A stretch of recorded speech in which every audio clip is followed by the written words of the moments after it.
We remain steadfast in our commitment in delivering local news that matters. Stories that inspire. Enriching the lives of Filipinos in the Philippines and across the globe. This is your GMA Regional TV. Buong puso para sa Pilipino. Face-to-face classes sa nagkapirang banwaan sa Albay, pigsuspindir na huli sa mainit na panahon. Highway sa Bula, Camarines Sur, haros nag-zero visibility huli sa mahibog na aso. Asin, bistuhon ang orago na personahe kan BFP na nagsalbar sa 4 na personang dikit pang malamos. Ini ang GMA Regional TV Balitang Bicolandia.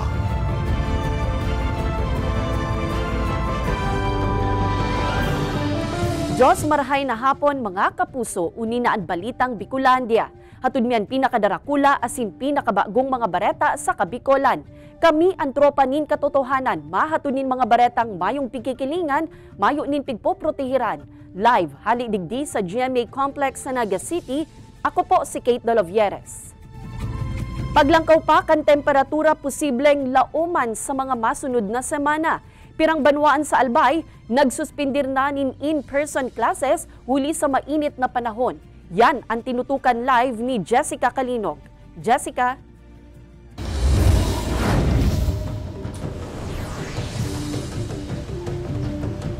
Kate, sa heat index monitoring kan Pag-asa, nagpakol sa 44 degrees Celsius ang heat index sa probinsya nin Camarines Sur kasuudma. Ini man nga ni ang pinakahalangkaw na heat index na nairehistro sa bilog na Bicol region sa parehong aldaw. 70 hasta 100 pedaso nin parcels kada aldaw ang kaipuhan ihatod kan delivery rider na si Kyron. Sa 3 bulan niya sa luwas, masasabi niyang angat sa pagtrabaho ang mainit na panahon. Minsan nagdisirong po kami, di po kami nakaka-deliver ng tultol. Yun na po nga niyan, makulog sa payo. Tapos di po kami nakakapag-focus. Pag haloy-haloy po, may mga kaipuhan po ng tubig.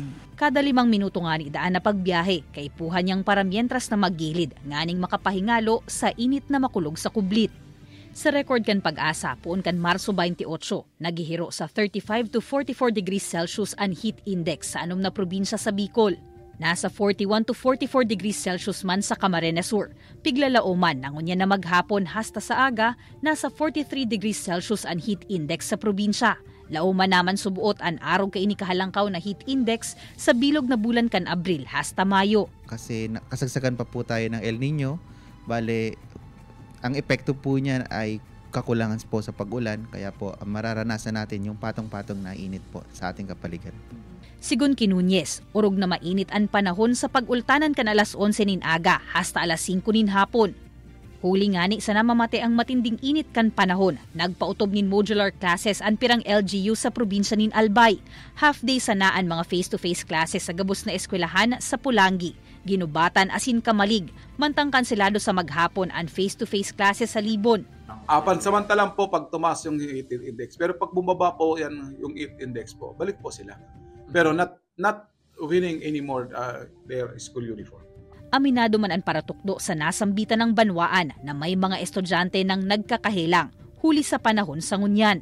Kadalasan ng mga estudyante ko po may mga ubo dahil siguro sa init.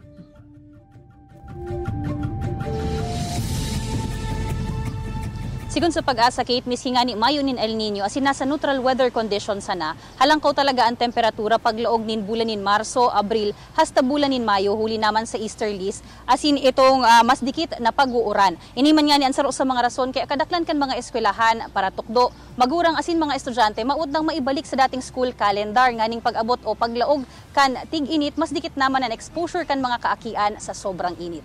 Kate? Jos Mabalos, Jessica. Mga nag-aataman asin nagpapabakalin mga manok sa Camarines Sur, mate na ang epekto kan labing init kan panahon sa saindang hanap buhay. Huli kaya sa matinding init, saro hasta tulong manok na sa indang pigpapabakal ang nagagadan kada aldaw. Ang detalye sa report ni Chris Novello. Sa 1,500 na panindang buhay na manok ni San Dicedo kan Barangay Bahay, Libmanan, Camarines Sur, nabawasan na naman subot ininin sarong manok ngunya na aldaw na ilulubong tulos niya sa sarong kalot. An mainit na panahon an pigtutok dong rason kung taano bigyan na sanang ng luluya hasta nagagada ng mga panindanindang buhay na manok. Pero dahil man po siya kadakulan, mga 2 lang, 3 araw kayan. Pero everyday po yan. Nagdagdag naman sindan din mga palanggana sa kulungan kan mga manok asin pirming pigkakarigos an mga ini nganing mainaan an init na namamatian. Ang nagtitindaman ng buhay na manok sa gilid kan tinampo sa Banuan ng Pamplona na si June, apwera kan tubig, may pigispray man subot sindang bulong. Inaalagaan mi lang ng pa inom, karigos. Every pakakan mi, yan, pagkakakan, kakarigosan na. Tapos ini-sprayan mi ng ito, pang manda, papresko. Ang pagkahingal subuot kan mga manok ang saro sa mga senyalis na nainitan ang mga ini na pwedeng magresulta sa heat stroke. Kumun subot ini nangyayari sa mga manok urog na kung mainit ang panahon. Susog sa National Meat Inspection Service Bicol o NMIS. Dahil nasubot pwedeng ipabakalasin konsumuhon ang sarong manok na nagadanin huli sa mainit na panahon. Principle kaya, di nag-agi sa anti-mortem inspection. Di na-inspect kasi dapat ang meat inspection anti-mortem saka post-mortem pumasa. Diba? Anti-mortem, papasa siya, saka siya bubunoon. Kung di siya nagpasa sa anti-mortem, ikukondem siya. Nag-abiso man ang ahensya sa mga parabakal na risaw ni Marhay ang kolor, parang asin likido sa manok antes ining bakalon. Kay banan si Javel Obiso, Chris Novelo, Balitang Bicolandia. Sa ibong kan mainit na panahon, mayo pa man ni nahihiling na magiging kakulangan sa supply ng kuryente sa nasyon.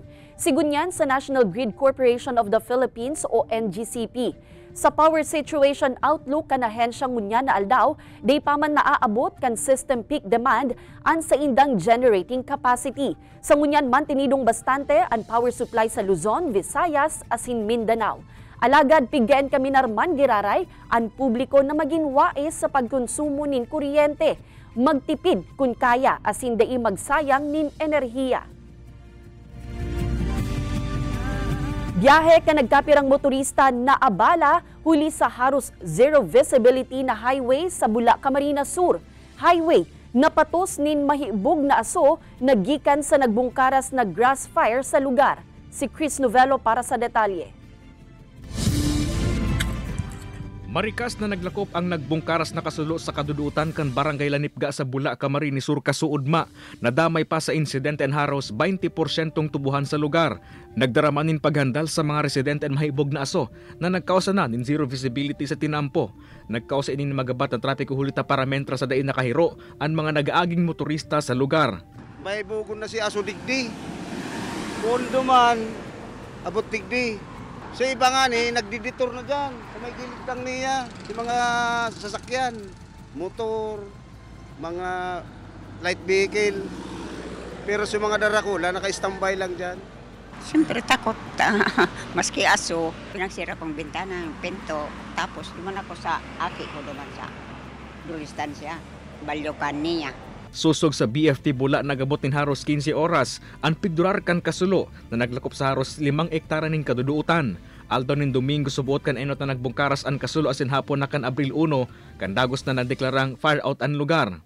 So nagkaigwapo kita dumanin diit na struggle kasi dahil kita makapenetrate duman sa fire scene mismo.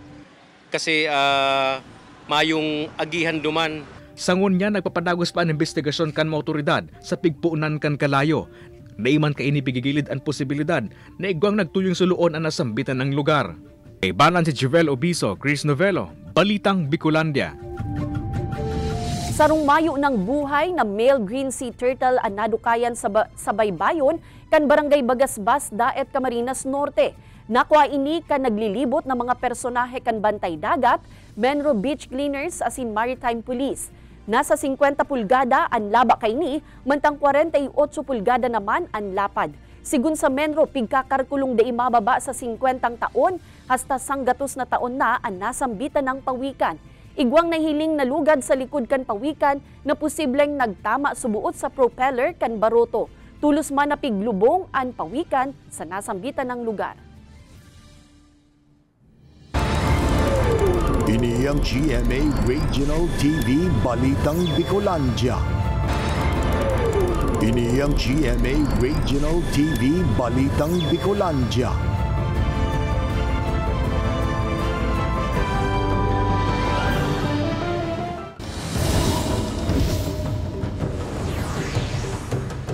Sa Roanaga City, sa mga lugar sa Kabicolan na pigdadayo kan mga turista.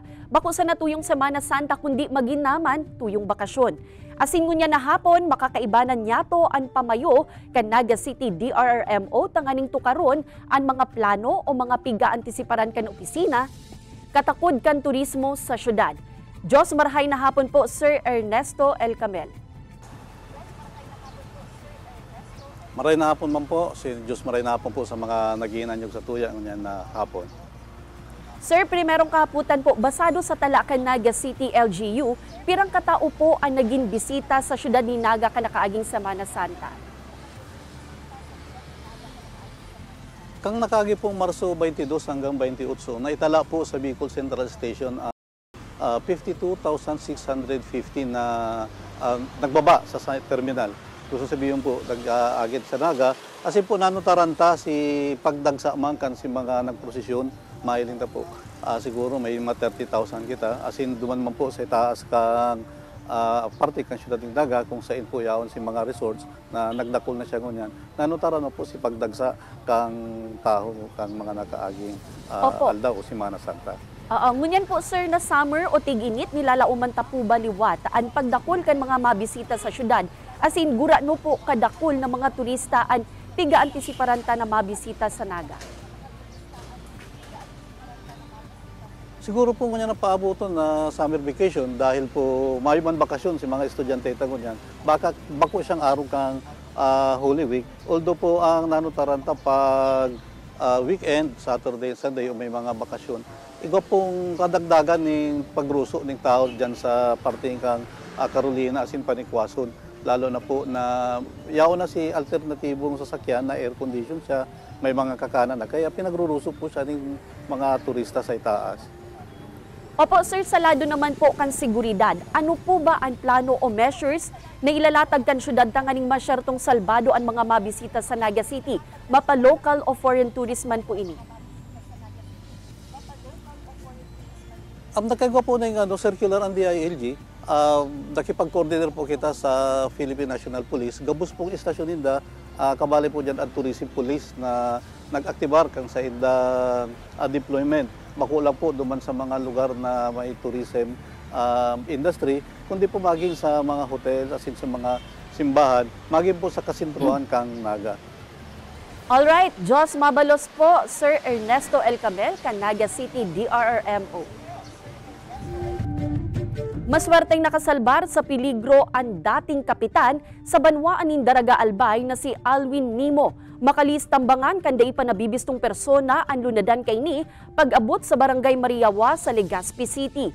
Sigun sa report, papuli na kutaan na si Nimo sa iyang harong kan pauran na nin bala ang sa iyang SUV kan Marso 27 nin Banggi. Nagtutubod si Nimo na may koneksyon ang insidenteng ini sa pagsunod niya ning kaso kontra kay Albay Governor Grex Lagman huli sa isyu kan weteng sa probinsya. Sa ngunya, nagpapadagos pa ang investigasyon kan kapulisan sa nasambitan ng insidente. Pinurbaran man kan GMA Regional TV Balitang Bicolandia na kuanan ni pahayagaan lado ni Governor Grex Lagman dapit sa naging pahayag ni Nimo. Alagad nagsayumamu na ining magkomento. Hindi po ako lumalabas, right after nang mapile ko yung kaso, hindi ako lumalabas na higa pagka-bulletproof. Kasi nga, may mga inter report na talagang itatrabaho ako. Yung ambush ay isolated case, tapos ongoing po ang investigation ng Legazpi City Police Office, Police Station. Tapos lahat ng anggulo po ay pinapatingnan natin. Duang personang sakay nin motorsiklo lugadan, makalis na mabudalan kan sa indang piglulunadang motor ang sarong balawbagaw na Ido. Aksidente sa tinampo na naikurit kan Semana Santa, nagbaba sigun sa PNP Bicol kung ikukumparar kan 2023. Ang detalye sa report ni Jessica Calino. Irido sa payo ang driver kan sarong motorsiklo sa Lagunoy, Camarines Sur. Nagsapo manin shoulder injury ang backride kaini. Makalihis aksidenteng mabudalan kan lunadan, ang biglang nagbalyong Ido sa may pakurbadang porsyon kan sitio Baliwag, Barangay Burabod. Pigtutubudan na marikas ang padalagan kan motorsiklo. Sigun sa Police Regional Office 5, durante kan Semana Santa, mas hababa na ang nairehistrong aksidente sa Bicol Region kung ikukumparar kan nakaaging taon. Nakatabang subuot digdian mahigot na security measures kan mga otoridad, siring man ang padagos na pagpapagirumdom sa publiko. Sa lado man kan Land Transportation Office Bicol, makukonsiderar pa daanindang halangkaw ang numero kan mga bayulasyon na naitala kan Semana Santa na nagpakol sa 198 violations. Kadaklan kan mga nasitar, mayong sulot na helmet, dain naka-seatbelt, unlicensed driver asin dain rehistradong mga bihikulo. Yung unregistered vehicle o unlicensed driver, dapat hindi bina-violate yan kasi very basic na ang nagmamaneho may lisensya at yung sasakyan rehistrado. So, para sa akin, malaki pa ito. Pulitaan Bicol Region, passageway o agihan pasiring sa ibang mga lugar sa nasyon, may nagkapirang nasitarman na kolorum na mga lunadan. Yung mga dumadaan dito, yung pumupunta sa Visayas, Mindanao and vice versa, yun ang mga nahuhuling kolorum. Pero ano naman ito, it's a nationwide concern, hindi lang Bicol. Miski nakalihis na ang Semana Santa, padagos man giraray ang mga operasyon asin pagbabantay kan LTO Bicol, siring man ang pagkampanya kan pagiging responsableng mga motorista. Kaibanan si Gerald Gandia, Jessica Kalinog, Balitang Bicolandia. Nakagununin pagbisto ang sarong personahe kan BFP Daraga, makalis kaining isalbar ang 4 na persona na dikit pang malamos. Bistuon ta ang oragong Bicolanong yan sa istorya ni Rosie Nieva. Imbes na maugmang piknik, dikitan pang mapuli sa trahedya ang pagpasiring kan mga magkakaparyente sa Sarong Beach sa Banwaan kan Santa Magdalena, Sorsogon kan Marso 24. Ini makalihis biglang magdakula ang hukol kan kadagatan asin sabay-sabay na nadara sa ararom na parte kan dagat ang 4 sa mga ini. Tulos man na nagtarabang ang mga tao sa lugar, urog na ang Chief kan Emergency Medical Services kan BFP Daraga Albay na si SFO1 Sanjo Amaranto na nagkataong yaon man sa lugar. Marikas man na naigilid sa baybayon ang tulong magkakaparyentes, alagad naging padipisilan ang pagresponde kay Aliana na nakaduman sa hararom na parte. Sigon kay Amaranto, garo nakipaglaban man siya sa makusog na hukol, urog na kanahiling niyang nadismayo na sa irarom kan tubig si Aliana. Kan magtarayumpong madara sa baybayon, tulos na inagapan ni Amaranto ang pag-revive digdi. Hindi ko kaagad siya hinawakan ng harapan kasi alam kong yayakapin ako nito. Sabi ko, lulubog kami parehas. Ang lakas pa naman ng vacuum sa ilalim. Kaya ang style ko is pupunta doon sa gilid. Doon ko siya sa likod. Ang plano ko, hawakan ko yung buhok niya.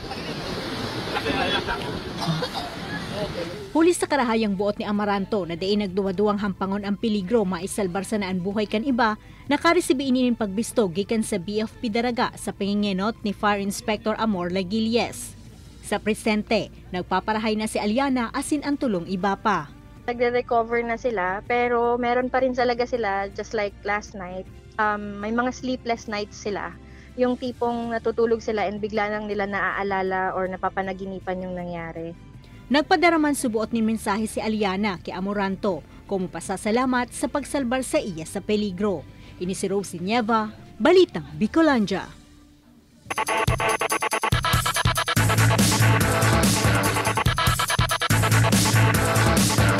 Sa ginibong NCAA Season 99 Lawn Tennis Tournament kan March 15 to 23, 4 na competing schools ang nagbakbakan sa men's and women's division.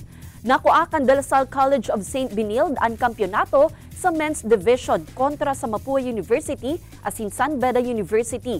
Champion man sinda dawa sa women's division. First runner-up ang University of Perpetual Health System Delta asin second runner-up ang San Beda University. Maski ang individual award sa parehong division, hinakot man kan College of St. Benilde apwera sa Freshman of the Year Women's Division na nakuakan San Beda University.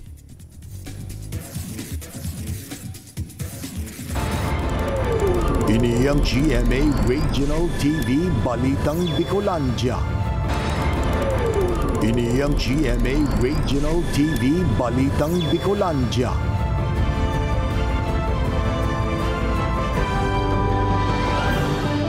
Doseng insidente ning kasulo na itala kan BFP Bicol sa enterong Kabicolan kan Semana Santa.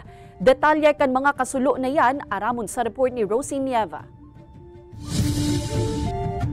Duwang insidente ng kasulo ang nairehistro kasabay kan pag-obserbar kan Semana Santa sa probinsya ng Camarines Norte. Huwebes Santo kan matumtom nin kalayo ang sarong-harong sa daet. Anapabaya ang siga sa likod kan harong ang nahihiling na pigikanan kan kalayo.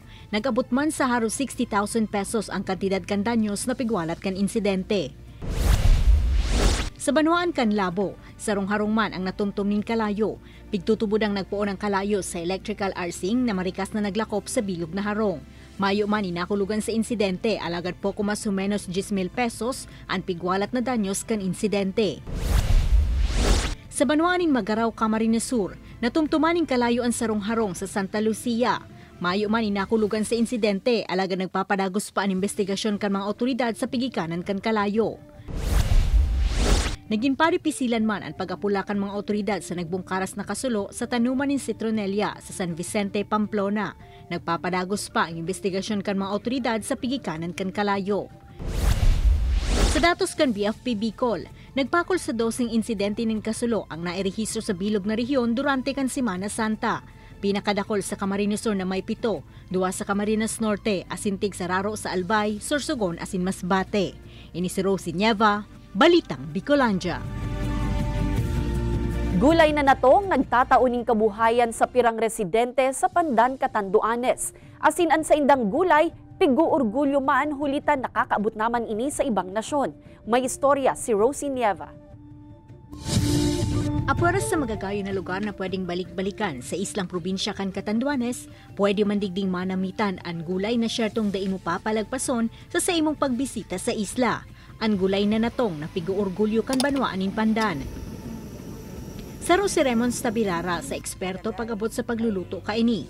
Kay puwan sa nadaan na pakuluan sa tubig ang mga gagamito na bangot, ricado, gata, asin ang dahon ni natong hasta sa maluto. Kalagay ng pangalawang gata, lalagay na hintayin na lang po natin na maubos yung gata dyan. And then, okay na po tayo. Pwede na po natin sa lagyan ng sili. Nasa 150 pesos ang presyo kan kada food container kanasambitan ng produkto na ipapabakal subot ini sa manlain-lain na lugar kung saan may mga order naman na nakakaabot pa hasta sa ibang nasyon. Ang pinakamaganda po dito kasi yung supply po ng gabi dito sa Pandan, makukuha mo lang siya sa backyard ng mga bahay or sa farm. So, available po talaga siya. Suportado man ka Municipal Tourism Office ang nasambitan ng produkto. Saro na nga ni ini sa pigpapabistong delicacy kan sa indang opisina. Ang laing o sa aming lingwahe ay utan na bunor ay isa sa kilala na delicacy ng bayan ng Pandan. Ito po ay kakaiba at dito lamang po malalasahan ng kakaibang luto ng laing. Ini si Rosie Nieva, Balitang Bicolandia.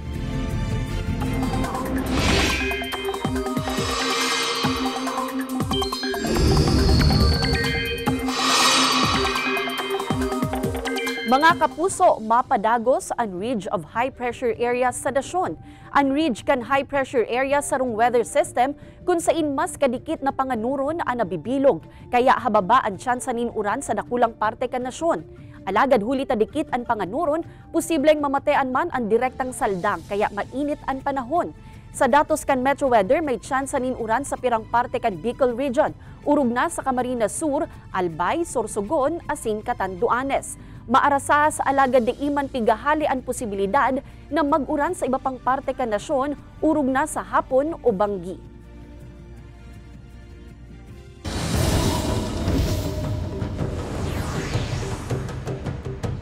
Nadala na ngani sa GMA Prime Kasubanggi ang Extraordinary Kapuso series na may Guardian Alien. Asin pilot episode pa sana, nahook na ang netizens. May istorya si Rosie Nieva. Touchdown na sa GMA Prime ang Extraordinary Kapuso series na may Guardian Alien. Pilot pa sana, hook na tulos ang netizens. Awa mo na. Hindi na ako.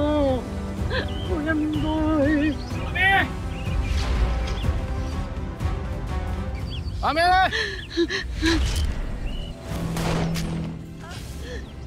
From happy moments, napatos din kamunduan ang buhay kan pamilya Soriano. Nabadil ang karakter ni Marian Rivera na si Catherine. Napabilib ang netizens sa acting kan cast kabali na ang Kapuso Primetime Queen. All praises man ang mga nagdalan sa magayon na cinematography sa serye. Huli kaini, trending ang Marian Rivera sa X, pati na ang hashtag na MJA World Premiere asin may Guardian Alien. Sa Instagram, na-reshare man ni Marian ang sarong thank you post sa mga ka-alien na nagsubaybay sa world premiere. Ini si Rosie Nieva, Balitang Bicolandia. Jeepney driver na nanlibre nin pamasahe sa sayang pasaherong nawalat ang wallet, nakaguno nin pag-omaw online. Bistunta siya sa istorya ni Chris Novello. Biniliban asin pinusuan kan netizens ang jeepney drivers sa post sa social media kan estudyanteng si Alona May Ordaza. Ang nasambitan ng driver kaya naisubot siya pinabayad, makalis mawalat niya ang saing wallet sa harong uli sa paghihidali. Hala, mayo nga ako akong kabisto. Sigo, mawan to tayo lang gayad ako. Tapos sabi ko, garo, bukod sa magkakasala po ako, masupugon to sa part ko, tapos sa sa jeepney driver. Kaya po, katong pababa na po ako, nagrani po ako sa iya. Sabi ko, Kuya, nasusubog po ako maray. Haranin na po ako magbaba, kaso po nga niya ako, mayo po si wallet ko. Imbes na masuya sa iya, dahil na siya pinabayad kan driver na si Jerry Broqueza, nag-uproser pa inining pamasahe para makapuli siya sa saindang harong. Labiman ang pasasalamat ni Alona nihuli sa pinahiling na act of kindness kan tsuper. Namamasada sa sentro magsaysay diversion na ruta si Jerry, kung sa inharos 20 taon na subot ining laman kan mga tinampo sa syudad. Istorya ka ini, nahirak siya kun kaya niliber na sa niya ng pamasahe ang estudyante. Magayon man po si kuya niya sa kuta, nagpaharap siya sa nawara si wallet niya o kuya. Kuya ko naman lang na siya magbayad. Mati man subot kay inian inagihan kan mga estudyanteng siring ni Alona ninhuli tamay pinapaklase man siyang duwang aki. An importante subot para kay Jerry maging honesto asin simpleng pasasalamat gikan sa mga pasahero na inanggad matatampadan nin anuman na kantidad. Kay banan si Jovel Obiso, Chris Novello, Balitang Bicolandia. Madadalan ang episode na ini asin iba pang pinakahuring lokal na bareta sa official website kan GMA Regional TV, www.gmaregionaltv.com. Pwede man kamong magbisita sa samuyang official YouTube channel, GMA Regional TV, asin i-click ang subscribe button para sa pinakamaiinit na bareta hala sa man-ibaybang rehiyon. Mabalo sa mga kapusong Bicolanong nagantabay, maging sa mga kapuso nyato abroad. Ninhulita sa GMA Regional TV, Local News Matters. Asin yan ang pinakadakula asin mainit na bareta sa Kabikolan. Ako po si Kate Dolovieres. Kami ang GMA Regional TV Balitang Bicolandia, bilog na puwersa para sa mas dakulang misyon asin mas mahiwas na pagserbi sa nasyon.